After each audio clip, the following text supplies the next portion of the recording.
Hello listeners, and welcome to Plugged In, the energy news podcast from Montel, where we bring you the latest news, issues and changes happening in the energy sector. Well, the festive season is nearly upon us. In the coming days, many of us will be enjoying a Christmas tipple or two and indulging in some traditional Yuletide food with all the trimmings. But could our festive leftovers fuel more than just our stomachs? Last week, we had the EU Energy Commissioner on the podcast discussing, among other things, the importance of the move away from fossil fuels. This week, we delve a little deeper.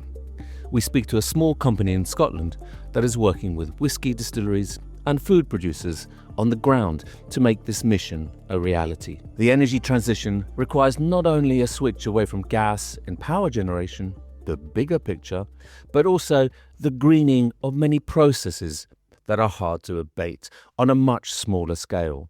These small companies will play a vital part in the greening of the economy. I'll be speaking to our guest all about this very shortly, but first, I'm pleased to be joined by our UK reporter, Gabriel Power. Welcome back to the podcast, Gabe. Thank you for having me back. It's very nice to see you. We're talking about the small companies involved that are also very important in the energy transition, Gabe, but how much are big companies like pharmaceuticals, cosmetics, etc., reliant on fossil fuel-based chemicals for their products? Well, very reliant. According to UK energy bodies, almost all chemicals used today, including those used in pharmaceuticals, cosmetics, are still made from fossil oil and gas. And we're not talking about energy. We're talking about the literal basic ingredients that go into things like medicine, personal care, and everyday materials. Even companies that have made progress on decarbonizing their electricity supply will still mostly depend on fossil-derived feedstocks in their supply chains. And that's why, according to the BBIA, which is the Bio-Based and Biodegradable Industries Association, the chemical sector alone accounts for around 10% of global greenhouse emissions. So it's a huge and often overlooked part of the climate change problem. And if we're going to make the energy transition a success, we have to get these companies on board, or they have to start greening their processes, right? So, we're going to be speaking to a UK-based company shortly that produces bio-based green chemicals as an alternative to actually exactly what you were mentioning, the oil and gas feedstocks. Are we seeing a growth in these types of businesses in the UK? Yes, it's becoming a very big sector in its own right in the UK. UK government data from DEFRA, which is the Department for Environment, Food and Rural Affairs, shows that large volumes of agricultural and food-related byproducts are already being used across the bioeconomy. In 2023 alone, which is the most recent data that they published, around 130,000 hectares of UK farmland were linked to bioenergy production, while millions of tons of food waste, crop residues, agricultural byproducts, etc., were used in processes like anaerobic digestion. As a result, industry and government strategy documents show a clear shift from using these materials just for energy towards higher value uses like low carbon chemicals, as you said, and other materials. And the UK chemical sector has set out a target that by 2050, it wants to have doubled in size while sourcing 30% of its carbon feedstock from biomass. Again, that's according to the BBIA. And these are 23 figures, so they might be look quite different in 2025, right, Gabe? But that'd be pure speculation on our part. Thanks very much, Gabe. Thank you very much. So how can rejected potatoes and whisky byproducts help the energy transition? It's my pleasure to welcome to the Plugged In podcast Mark Simmers, who's the CEO of Celtic Renewables. A warm welcome to you, Mark. You're going to talk to us about the byproducts of whisky, for example, and how that can be used to push through the green transition. Yeah, no, delighted to be here, Richard, and looking forward to our conversation. So, Mark, what are bio-based green chemicals and how are they created? Yeah, so we use a process called ABE fermentation, which stands for acetone, butanol, and ethanol. And these three base chemicals, particularly acetone and butanol, almost exclusively come from fossil fuel. And so what we're doing is making the same chemical, but through a sustainable biological pathway by using the byproducts and leftovers of other industries, particularly food and drink.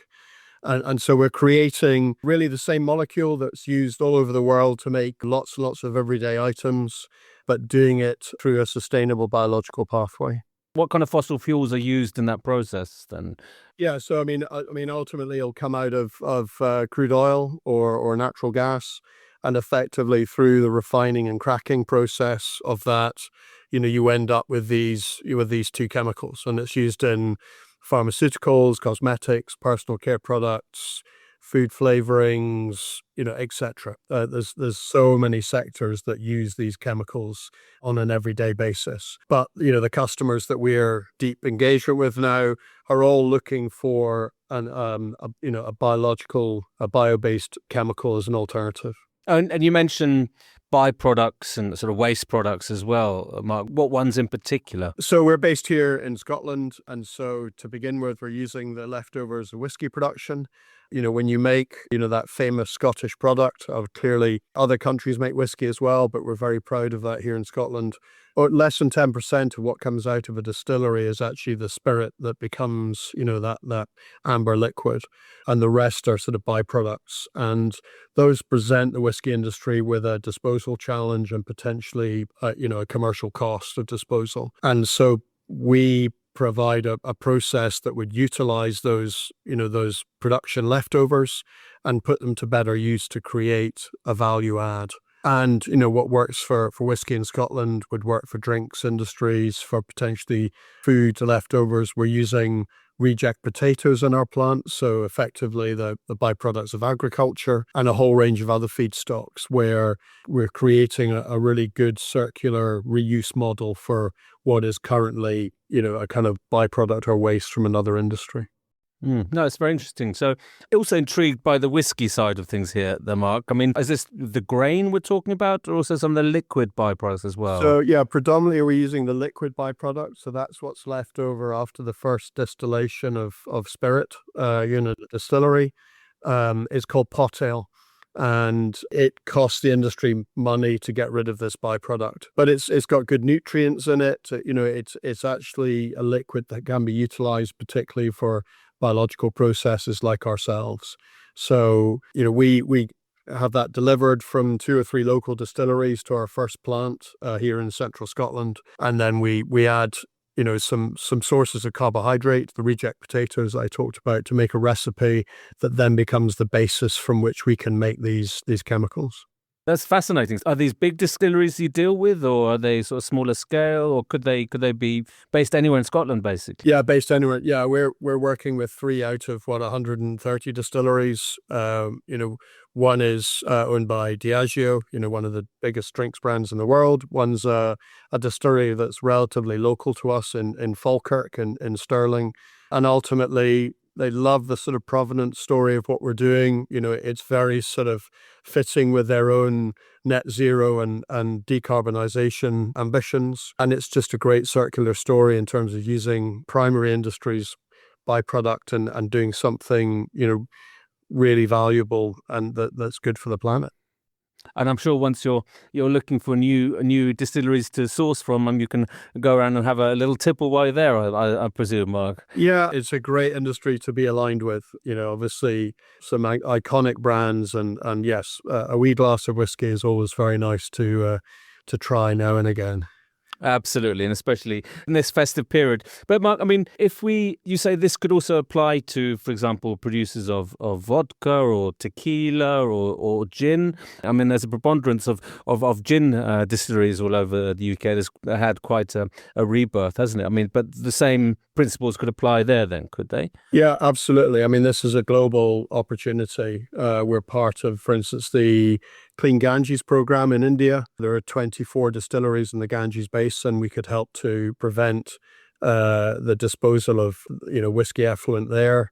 We're in discussions with a number of distilleries that make rum in the Caribbean. So this has got application all around the world. But these sort of acetone, butanol, ethanol components, do they have to be used in combination with carbohydrates and other waste products then? No, not at all. We're working now with customers where they would entirely move some of their production processes or the products that they're making onto purely bio-based chemicals and move completely away from fossil-based equivalents.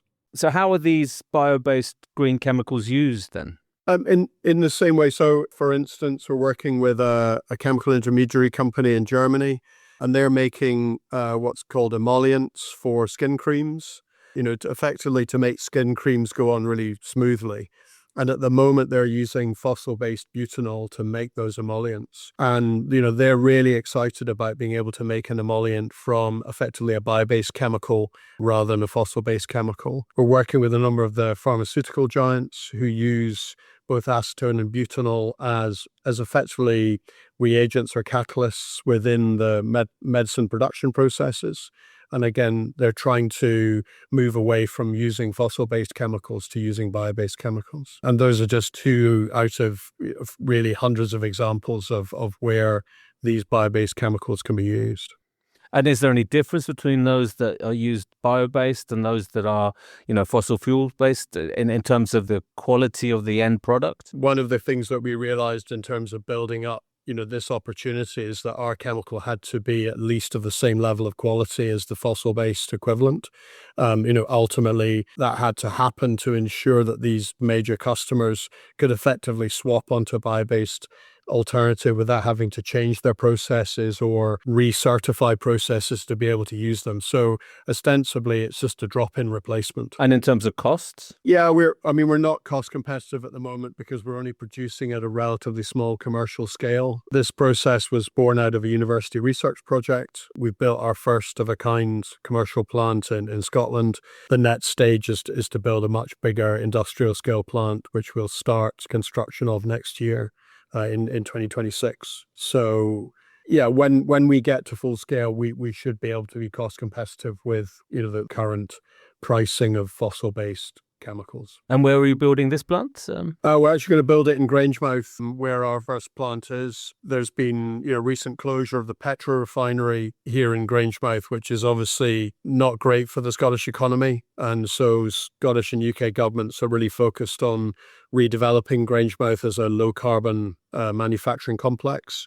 So we're one of the first processes that will sort of spearhead that transition from, effectively petrochem to biochem. And so there's good support for that, but also it's a great opportunity to sort of repurpose land, repurpose utilities, and we have access to, a really good sort of pool of manufacturing and operating talent from a chemicals production perspective. Yeah, so I'm providing jobs in the area as well, no less. But in terms of scaling it up, I mean, is that quite feasible then? Yeah, I mean, it's a batch fermentation process. So, if any of your listeners and viewers have been to a distillery or a brewery, they're just great big fermentation tanks. And so we've got 5 large fermentation tanks in our first plant. We'll have 16 slightly larger fermentation tanks in our next plant, and with the ability to scale beyond that. So, the scalability of this process is pretty straightforward and doesn't involve any degree of further technical challenge. Could there also beer production or wine production? Is that also the same so that you could use some of the byproducts from there as well? Absolutely. A lot of these brewing and distilling processes, both their solid and liquid leftovers are applicable for this process. So yeah, we're in discussions with large brewery companies, certainly looking at the wine industry, both across Europe and the rest of the world as potential sources of this feedstock. Where we build these plants will largely be feedstock led. We want to build them close to the source of feedstock and then ship the products on from there, so that it kind of then creates really good sort of circular and synergistic link with the upfront originators of those feedstocks. That's the kind of model that we're focusing on. No, fascinating. I'm sure a lot of beer, wine, and whiskey drinkers will be very happy that they're contributing to the green transition, Mark. Yeah. Yeah. I mean, we sometimes say, drink more alcohol to save the planet. But I can subscribe to that. That's perhaps, yeah. I was going to say that's probably not terribly sort of moral in terms of a suggestion, but it's purely meant in jest. But ultimately, being able to reuse material that currently is a disposal problem, is the way forward. Absolutely. And so, in terms of the carbon emissions, I mean, is it zero emissions here, or how does it compare to the fossil fuel production of these chemicals? So at the moment, we're about 60%, Richard, saving, on a like-for-like basis. We're pretty encouraged with that. One of the key approaches we've got with our next plant is to begin to integrate other biological processes. So not only will we produce acetone, butanol, and ethanol, but we'll integrate biogas production. We make green hydrogen and food-grade CO2, and ultimately we will then clean up the water at the back end and recycle that.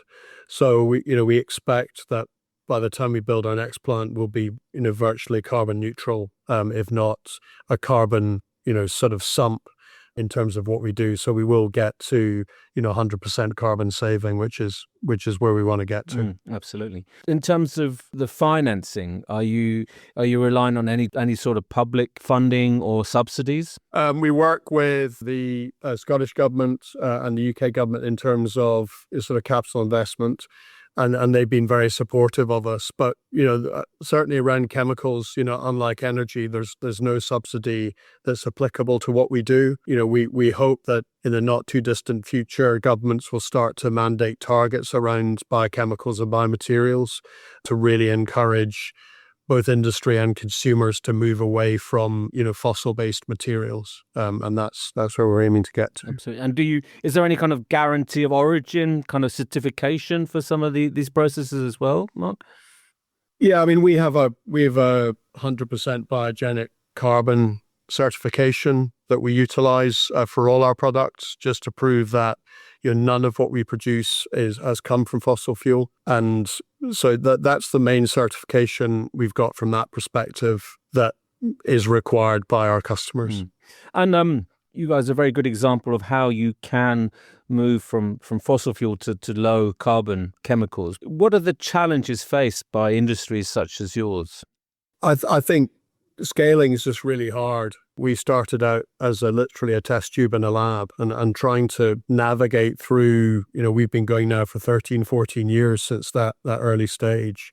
It takes a lot of time, energy, investment, and real belief in what you're trying to achieve. We're a very purpose-led business, in what we're trying to do, but there's lots and lots of examples of similar businesses to ours that haven't made it. So it's a pretty hard journey to get from, where we came from in a lab in a university up to, the scale we're operating at now. So, we're frankly pretty proud of what we've managed to achieve, but it's not an easy journey. And particularly the investment markets well, not just the UK, but actually really much across the world in terms of growth capital, are very risk averse at the moment. So, the challenge of raising capital for something that is a very capital intensive endeavor is not easy. No, absolutely. I can see that the market conditions at the moment are probably not the best they could have been. But Mark, in terms of the feedback you get from customers and who are using these products, can you see a growth in demand out there, and in which industrial sectors in particular? Yeah, more and more demand coming, and I think we're really a pioneer in terms of what we do in terms of producing bioacetone and biobutanol. And you can see, big pharma companies in cosmetics and personal care, kind of saying, "Oh, we've been waiting for this for such a long time." We really wanted to be able to source large quantities of bio-based chemicals that would be applicable for our processes, and they're really thankful that this is now really coming, and that our ambitions for scale marry up with the scale of their demand going forward. We're not mandated. There's no incentives. There's no requirement for these customers to take a bio-based alternative. This is very much a voluntary choice from their perspective, but the fact that choice is there, and we're able to meet that desire from their side to get hold of this bio-based alternative is really exciting, and I think will only grow. Yeah, absolutely. And it comes at a time when there is in some areas a bit of a backlash against the green transition. You're seeing it in company reports and also ESG reporting, etc. A question as well about the sort of a circular supply chain. How challenging is it to build that on an industrial scale, Mark? Yeah, ultimately, as a new technology, you are a disruptor. And so you're trying to sort of persuade, large whiskey companies in our position and others to kind of go a different route and ultimately back, what is quite new. So, we've got to make sure that not only are we presenting a really sort of good environmental proposition, but actually improving their commercial proposition and trying to create that sort of win-win scenario. So they can really see the environmental and social benefit of the circular solution, but also benefit commercially too. Ultimately, as you've just pointed out, renewables, renewable energy, renewable materials, biomaterials fundamentally have got to be profitable endeavors and have got to make sense, and they can't penalize customers, or whether they're business customers or the consumers as a whole.